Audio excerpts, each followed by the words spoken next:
Good day to all of you. Indeed, a pleasure once more to be with you this weekend as we celebrate the feast of the Epiphany. This feast day that we celebrate this weekend comes in the midst of several other feast days. This seems to be the feast season, starting with Christmas, Holy Innocents, Mary the Mother of God, Epiphany, and then of course the baptism of Jesus. It almost seems as though the church has gone feast crazy. This is why we refer to this season as the holiday season. It is really a season that's packed with feast days, 6 of them coming one after the other. But all of them revolve around the birth of Jesus. It's as though Christmas, the birth of Jesus, is a prism, a many-sided figure that you can turn and look at from several different angles, and each angle has a different meaning. The Christmas event is so great that one picture of Christmas is not sufficient. So the Epiphany, the Feast of the Epiphany, the visit of the wise men, the visit of the Magi, captures a different sense of the Christmas season. And in fact, what it is God's manifestation to the Gentiles. Unlike Mary and Joseph and their relations, the wise men were non-Jews. And their discovery of Jesus in a house, not a manger, indicates that God's gift of his Son was for all mankind and for all time. Jesus is not only the Jewish child born in humble circumstances in a remote Palestinian village. He is for all times and for all peoples. He is also the eternal Word revealed to us in the morning reading for Christmas Day. One of the temptations that the early church faced was to allow Christianity to remain an obscure Jewish sect. The Epiphany changes all of that as the feast emphasizes that God manifested himself to the Gentiles as well. There will never come a time when Jesus will become irrelevant or confined to a particular time or place or people. Many things have become obsolete. Answering machines, cassette tape recorders, beepers, record stores, 8-track cassettes. But Jesus will never be irrelevant. And once again, you notice in the reading the corporation of Mary. I mean, think about it. A bunch of strange men turn up on your doorsteps wearing weird clothes and speaking some strange language. And we are told that she invited them in. And I don't think they had to wear surgical gowns or masks. They were all allowed to come in, to go in to Mary's house, wherever they were, and pay him homage. So at the heart, the Feast of the Epiphany is about manifestation. God manifested himself to the Gentiles. And the word manifestation is an interesting word. It means showing forth or revelation. Another interesting twist to the Epiphany story is the whole understanding of Epiphany as meaning taking up residence. The Epiphany is about God taking up residence in us. You can literally enjoy God's presence in yourself. But like Mary, we have to accommodate him.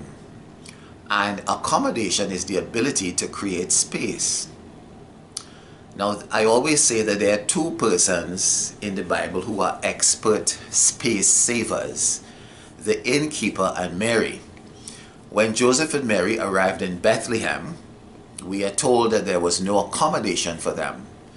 They were tired, they were hungry, and of course they were dirty. They had been refused accommodation by everyone. The Holiday Inn, the Marriott and the Hilton were filled. There was a convention in town. But in this one place, a man was willing to squeeze them in. The Bible tells us in Luke chapter 2 verse 7, and she gave birth to her firstborn and wrapped him in swaddling clothes and laid him in a manger because there was no room for them in the inn. there was no place. But the message of the innkeeper is that there is always room. There is always room for God. There is always room for others. And I want us to think about that. There is always room for others. It might be a bit uncomfortable, but there is always room. Quite frequently in our lives, situations and people suddenly crop up. I remember, for instance, driving home a Sunday evening, very tired, having done a Thanksgiving at someone's house, and you have no idea what a Thanksgiving is like until you attend one in the Caribbean. There is singing, there is food, there is music, lots of prayers, and you can't just say a prayer and sprinkle some holy water. So I was very tired. The kind of tiredness where there's a ringing sound in your ears. You just want to get home and throw yourself in bed.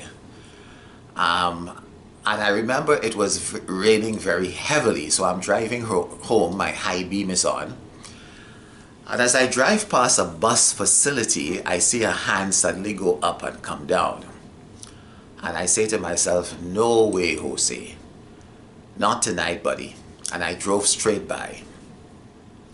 But the further I drove from that bus facility, the more guilty I felt. And eventually I ended up stopping and reversing. What I met was a disabled man on crutches. And he told me how happy he was to see me, and that if I had not picked him up, he was going to lie right there in this rainy, cold facility and sleep for the night. So I picked him up. I found out that his home was a couple miles away from the main road, so I had to drive him those 2 miles as well and drop him off. It really was a lesson in accommodation.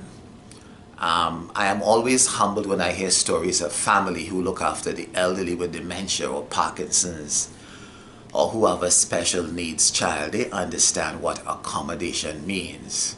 So often we exclude because we are too busy. We are afraid it would take up too much of our time and it would not be convenient. Think of the wise men, some astrologers, as I said, who looked really strange, but Mary was willing to accommodate them. The Bible says, and going into the house, they saw the child with his mother Mary, and they fell down and worshipped him. I mean, can you imagine strange people coming into your home after you have had a newborn child? People don't let strangers into their homes under those conditions, but Mary accommodated these strange men. She welcomed them to her home. She gave them accommodation. She found space. There is always room for others. And don't forget, tomorrow there will be someone who needs your accommodation.